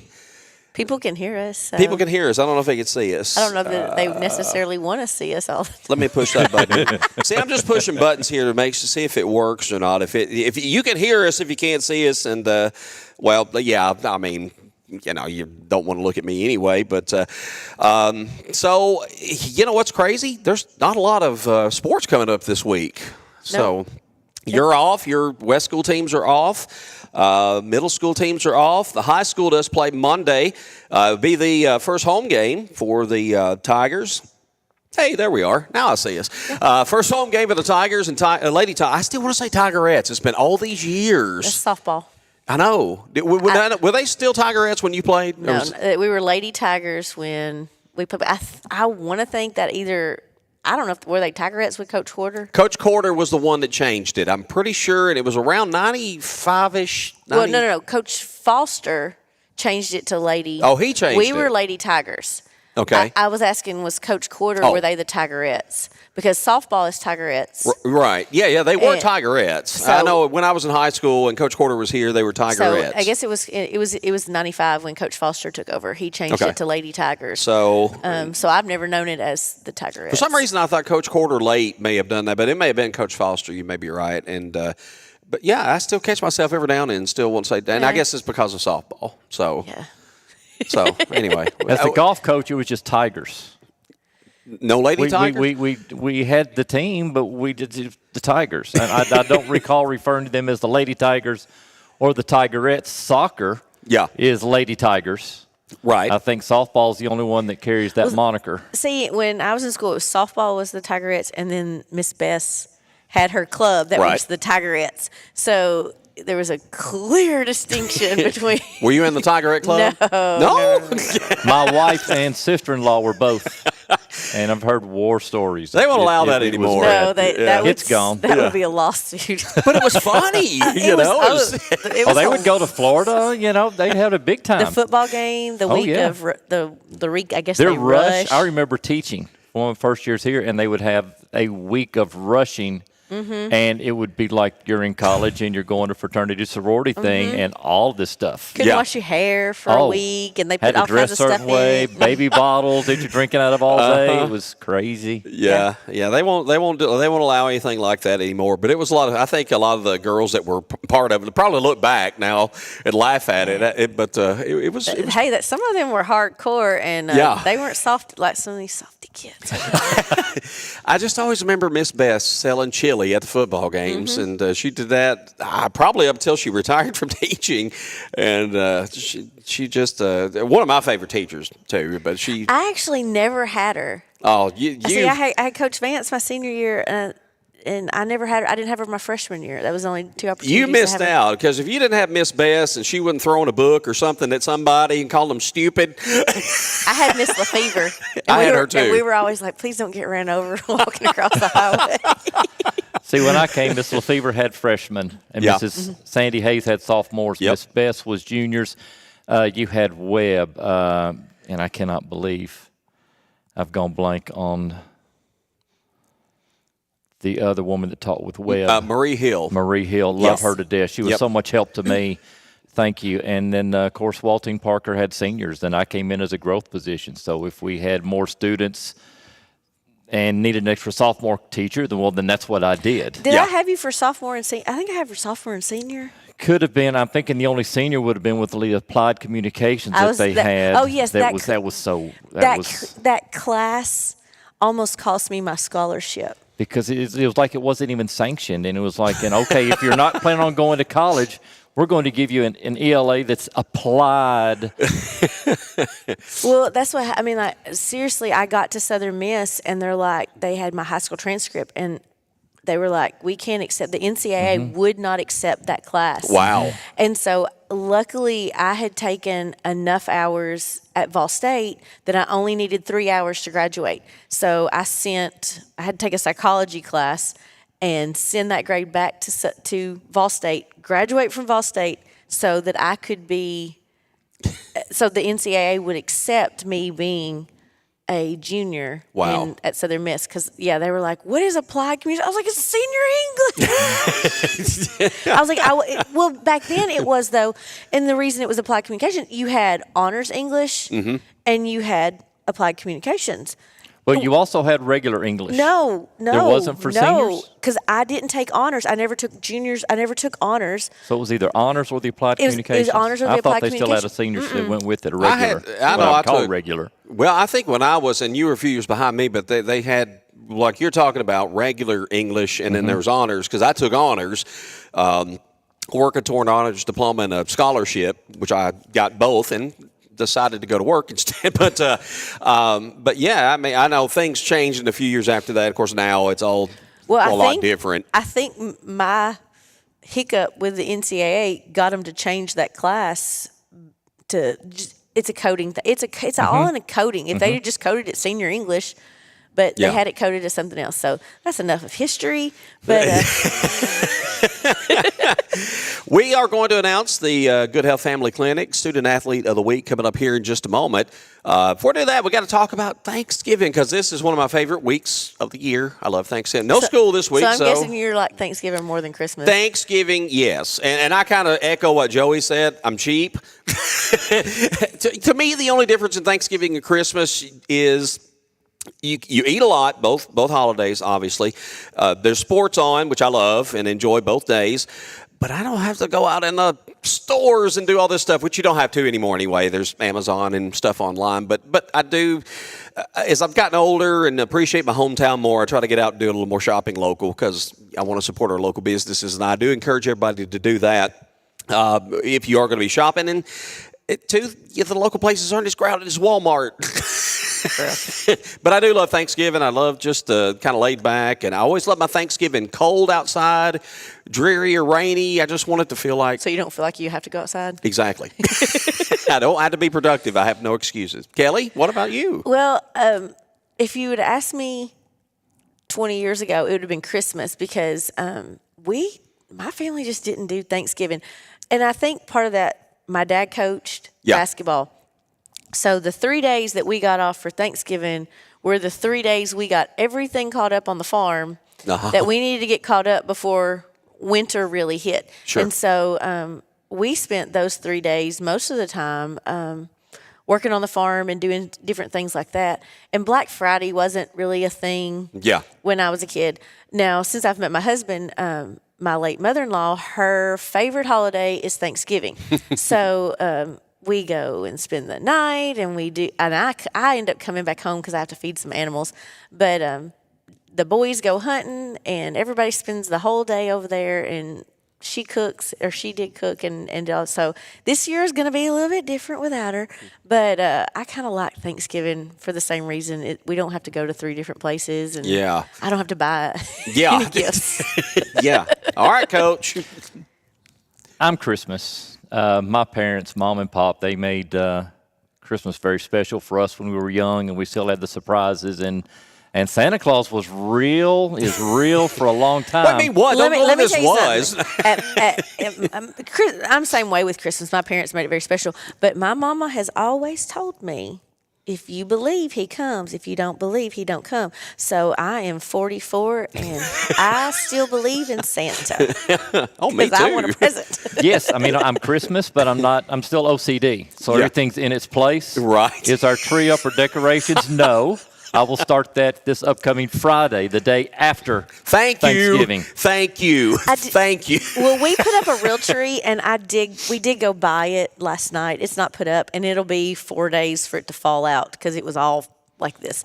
If I had a fake tree, I would have been decorated for Christmas because we're not home enough to enjoy it. Like, if I'm going to get all that stuff out, I want to enjoy it. But I get that, if I'm going to get all that stuff out, I'm going to do it on my time. If I'm going to get all that stuff out, somebody else is going to do it because I don't want anything to do with it. I know. I said the one Christmas gift that I wish, hey, if y'all are listening, the one Christmas gift it'll have to be for next year. The guy at the Vintage Owl, his Collins, I can't think of his first name right now. I would love for him to just come decorate my house for me. Hey, they've got people that do that. I saw a sign the other day, actually. I've been out kind of house shopping a little bit. Realtors stay back. I'm just browsing. But anyway, and I saw a sign, professional Christmas decorators, and I'm like, okay. A lot of your landscapers have gone to putting up Christmas lights as their off season. You know what I like? I like the ones you stick in the ground and they make it look like your house is decorated, but it's just like one light shining up on your house. Real simple, real easy. But I love to look at decorations. I do love decorations. It's just finding that time, and I think a lot of people have that issue. People with a little more time, obviously. I think things look good. I just don't know how to make them look good. Yeah, me neither. But But I do love Christmas, and I think when there are kids around, especially, it's a little more special with Christmas because just to see them, and we all have our special memories growing up, and then your kids, and Coach, now you've got grandkids, and you're getting to experience that as well. So it means a little more when you have kids. All right, Coach, I'll start with you. Turkey, ham, both, neither. I would be more of a ham. But even above that, I'm more of the dressing kind of a guy. Just give me half a plate of dressing and the other veggies that kind of go along the side. Yeah. Turkey's okay to me. I would prefer a ham. We don't do ham much, but okay. I would prefer the ham and definitely got to have that dressing. Dressing's your favorite side. All right, Kelly. Okay, turkey. If it's country ham, I'll eat a little of it. But I don't do spiral. I don't like it. It's got a texture. I don't like it. Oh, gosh. But I'm with Coach. I like dressing. I want the corner piece because the ends are really crispy. Oh, yeah. And I'm not eating any kind of giblet gravy because that just looks gross. So it is giblet. Yes, it's Coach. Giblet. Gravy. Gravy. Politically correct. Yeah. I know we're post-election, but I'm not offending either side. It's gravy. All right. Sorry to cut you off there, Kelly. No, you're fine. And I'm like him, a sweet potato casserole. So those are my favorites. Turkey for me on Thanksgiving, ham for Christmas. But a lot of times we'll have turkey for both, or we might have turkey and ham at Christmas. But turkey to me is synonymous with Thanksgiving for me. I probably like ham better, but just for Thanksgiving, I like turkey. I like ham as the leftover. Like I like ham, like when you're eating it the next day on a sandwich. Yeah, I much prefer ham the next day. After the first day of turkey, no thank you. But I'm like you. I get the first plate, and I eat my turkey. Okay, turkey's out of the way. I go back for the carbs. The dressing's my favorite by far. So dressing, macaroni, mashed potatoes, that's usually my second plate. And my mom makes homemade sourdough bread at Thanksgiving every year too, and it's so good. See, at Thanksgiving, we deep fry the turkey. Oh. So then on Christmas, since my family doesn't really do Thanksgiving dinner, my parents like to go to Cracker Barrel and eat Thanksgiving dinner because they can all get the things that they want. That's just their thing. That's not a bad idea. But on Christmas Eve, my mom fixes turkey and dressing, and she has country ham, but she cooks it. She cooks the turkey like in I think crock pot or whatever. Yeah. Now that's my favorite. Like I like my deep fried turkey. Oh yeah. On Thanksgiving, but on Christmas I want the other turkey. Yeah. And like I said, I'll have ham here, but she makes, and I think my mom, your mom, everybody's mom makes the best dressing. I think it's what you grow up. It is. It is. But we had turkey and dressing at school the other day, and I was like, man, it's just not my mom's. and the pandemic year, I had to make it. I made the turkey and dressing because everybody had COVID in the family, and we couldn't. And I was calling her. I was like, now, how do I do this? Now, we are headed for a Christmas gathering, cousin side of the family, out towards Franklin. And what do we need to bring? You don't. I can never replace what my mother did, and she just passed away. Yeah. So we're doing something completely opposite. We're catering Mexican. Do you know one year my mom did steak and baked potato? Seriously? She goes, yeah, I am. All right. We did steak and baked potato one year for Christmas, and my mom's like, this is the easiest one because somebody else cooked the steaks, and she just did the and I was like, no, I want my turkey and dress. Like, yeah, when you kind of get used to something, it's kind of like, I don't know about this, but Mexican food, I could go for that. Well, we do. We do some more family events and like at Christmas, and we do not do turkey and dressing 3 or 4 times. We'll do we do a soup or we do chili or Mexican or whatever. We'll all kind of do some different things because by the time you get to Christmas, you're kind of tired of turkey and dressing. One thing I do have to have at Christmas is sausage balls. Now, I don't care what time of the day you make them. I just got to have that. So last year, since my dad passed, we don't do quite as big a deal with dinner on Christmas, and I think we did more snack type foods last year. But I can eat my weight in sausage balls. I love them. They're just that's a must have. Before we get too far away, let's just I'm going to throw back in this direction. Uh-oh, look out. Unleaded variety. Eggnog, boiled custard. Boiled custard. My mom makes the best boiled custard. And like I told her the other day, I was like, my mom's always been. We have my parents still live in the house that I grew up in, and this kitchen's really small. And she's always like, get out of the way, get out of the way. So I tell everybody, I was like, I don't know how to cook because my mom wouldn't let me come in the kitchen. Then my mom doesn't love to cook, but she makes the best boiled custard ever. I'll bring y'all some. Oh, please do. Tom? Boiled custard definitely for me. I don't know how anybody drinks eggnog. What is eggnog? Whatever it is nasty. Any time I've ever had it. So, no. Your recipe is probably handed down. I remember my grandmother made it, and it was Thanksgiving and Christmas, and I always got a milk gallon jug just for me. Yeah. Hands off, and my name on the side. And, of course, she passed away, and then my mother continued that, and it took her forever to duplicate that recipe. And we've kept that recipe, and it's framed because it's from my grandmother in her own writing. Yeah. And Cheryl, bless her heart, for the life of her, she can't recreate it. And it's either with the double boiler or whatever they've got going, but Mom was able to recreate. Cheryl's tried, and she continues to try. She just has not been able to master it yet, but it's boiled custard. You kind of have to, like, I told him, with this being the first Thanksgiving without my mother-in-law, I said, okay, I will attempt, because I don't cook very good. I will attempt to do this. And my sister-in-law was like, no, I know how to do that. I'm like, go for it. I was like, I will bring the salad. I can bring green beans. So I'm tickled my sister-in-law has stepped up, and like I said, it'll be good. It'll be good, whatever it is. I've been in training for Thanksgiving, so I got up this morning, went to the gym. I got on the treadmill. I'm like, I know I'm going to probably gain 10 pounds on Thanksgiving, so I got to lose 10 so I can gain 10. You just have to moderate. No. This is Thanksgiving. Yeah, I know. I'm like Kora. I like pumpkin pie. The other day we had pumpkin pie at school, and I was like, "Here, Marley, try some pumpkin." She says, "No." She's like, "It smells like that candle," and I'm like, "Well, why do you think the candle smells like pumpkin pie?" Oh gosh, yeah. It's like the people that think the cinnamon candle smells like Fireball. Yeah.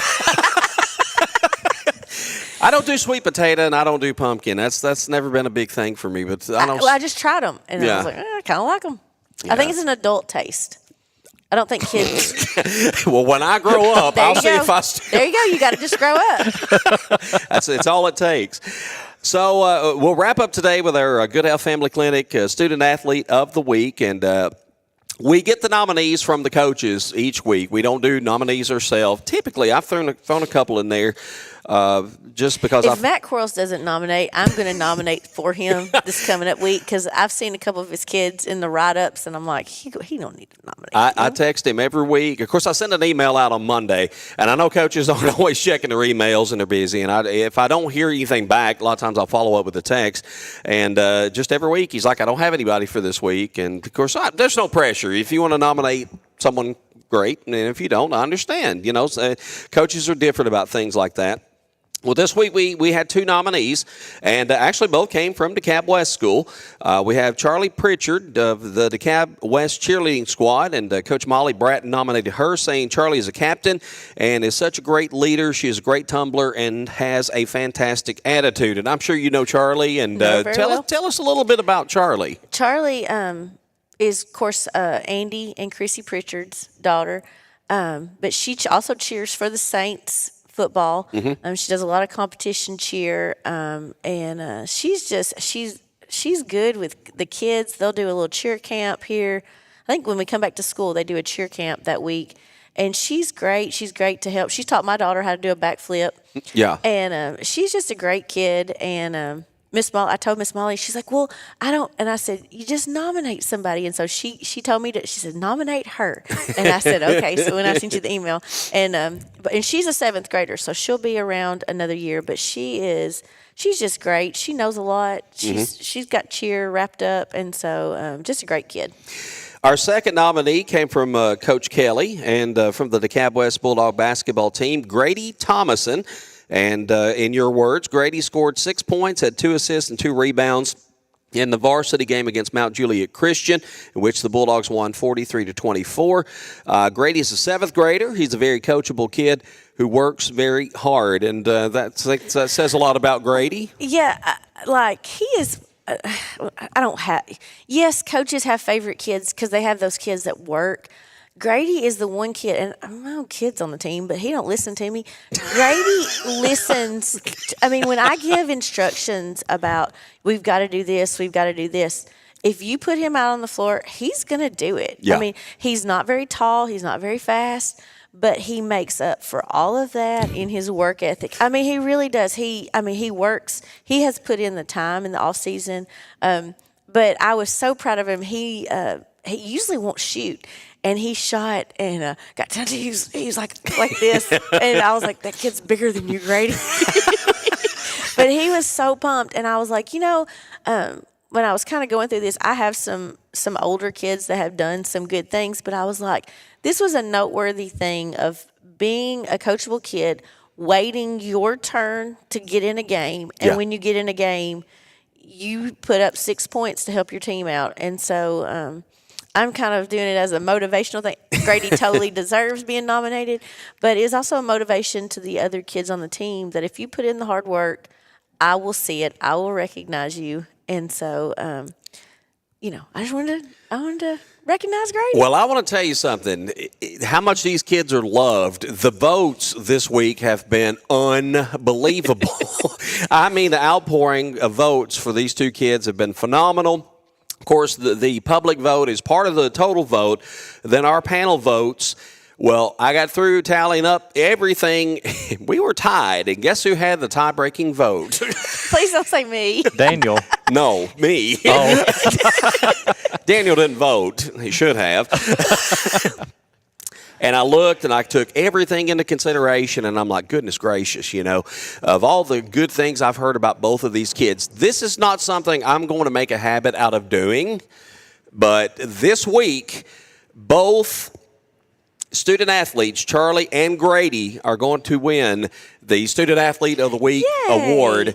And we'll split cost with getting the awards. Good Health Family Clinic has been so phenomenal. Even when we've had the fishing team and have won too, they've taken care of all that. But I'm not going to ask them for that this week because this fell on me, and I couldn't pick. I'm sorry. I couldn't pick. And you're looking at two different things because cheer is this and basketball is this. And it was funny. You posted it on Tuesday night, and they saw it at the game. And so both of them both parents came up and they were like, thank you, thank y'all for doing this. And I said, and Ashley, I got tickled. She's like, I'm sending it out to the church. In the church. I don't think she did. I think her sister sent it out. She's like, proud aunt moment. Yeah. And then I was talking to Chrissy after the game. I was like, well, you better get all the Pritchards on board for voting. I started to say between all the Pritchards and then everybody from Outreach Baptist Church, my inbox and Facebook was just flooded. And, when you got two kids that love that much and had so many good things to say about these two kids, when it came down and I had to cast the tie-breaking vote, I just couldn't. I just didn't have it within me. So this is going to be a very, very rare thing that both of these young individuals will be awarded the Good Health Family Clinic Student Athlete of the Week award. And I think it's appropriate for Thanksgiving week. Yes. By the way, we won't be here next Saturday. We're going to take a week off to enjoy time with our families. I intend on being in a dressing coma. So we're going to shopping. Shop local Saturday. Next Saturday is shop local. Go out and shop. Yeah, please shop local. And all of our sponsors are local businesses: DeKalb County Insurance, DeKalb Title, Farmhouse Realty, First Bank, Good Health Family Clinic, Impact Physical Therapy, Johnny's Drugs, Kilgore's Restaurant, Love Cantor Funeral Home, Ranger Break, Smithville First Baptist Church, Southern Landscape Supply. I realize a lot of those you're not going to go Black Friday shopping at, most likely, No, it's Small Business Saturday you go. Yeah, well, Small K, yeah. That's what they do. It's the thing now is Small Business Saturday. Have you got DeKalb County High School basketball, Cannon County on the 29th, Friday?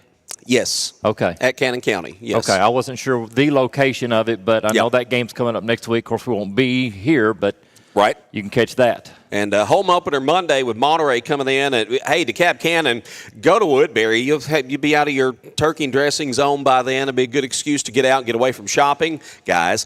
And you'll watch some basketball. That's always a great rivalry game. So, again, that's next Friday night, DeKalb County, Cannon County. And that's it. That's the only 2 games that are scheduled for this week. So, slow week. Everybody's going to enjoy it. No school this week in DeKalb County. What about Cannon? Y'all out for the whole week? We go Monday, Tuesday. Okay. Now for, Memorial Day, we got out Friday before the Monday. Oh, okay. So that kind of works that way a little bit. But, yeah, come out to Woodbury Friday. Planning on being there, say hey. Give me some suggestions, tips, what you need us to do different on this thing. But, anyways, planning on being there. All right. Any final thoughts before we go? I don't know. Don't eat. Oh, the lights went out again. See, it's not just my gym. That's the night that the lights went out in Smithville. We certainly do want to thank Daniel Leslie. He came out yesterday and did get everything set up. We appreciate him. Thanks to all of our sponsors. Joey Agee, we appreciate him coming out early this morning to unlock the doors for us and being our guest on the program, talking some Tiger basketball. Kora Kilgore, I'm so excited for this young lady continuing her softball career and her academic career as well. Anderson University, appreciate her joining us today. And, of course, for all the folks out there, we wish you a very happy and blessed Thanksgiving. We'll be back in 2 weeks on Saturday, December 7th for our next edition of DC Blitz for Coach, for Kelly. And we'll be bigger and better. Bigger and better. That's what she said. Than ever. For Coach and Kelly, I'm Tom Duggan saying so long for DC Blitz, presented by DeKalb County Insurance.